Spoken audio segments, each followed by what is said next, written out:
Nā, kei te rangahau ngā pirihimana i ngā take i mate ai ngā rangatahi tokotoru no Tūranganui a Kiwa i runga i ngā huarahi o Maramarua i te pātanga tonga o Tāmaki Makaurau.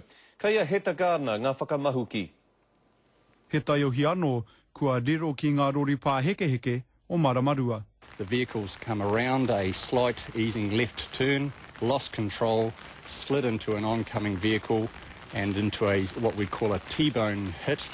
And unfortunately, the 3 young people, aged 18 from Gisborne, have all died at the scene. No te pō o te tūrei i tuki ai tō rā tauwaka ki tētahi atu i te takiwā o Maramarua, ko tahi haora te roa mai Tāmaki Makaurau.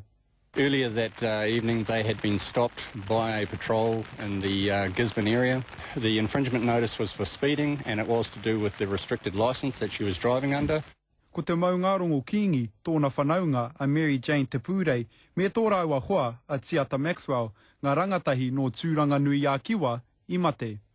Ko Scala Campbell te kuia o Mary Jane, ko ia hoki te whai a keke o te maungarongo.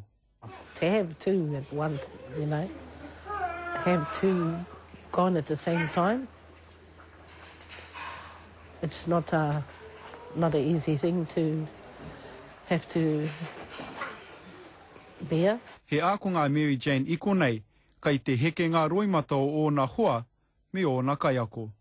She really was an individual. She rocked into Matapuna in June in her gumboots and her singlet and her white beret, and that was to become her trademark.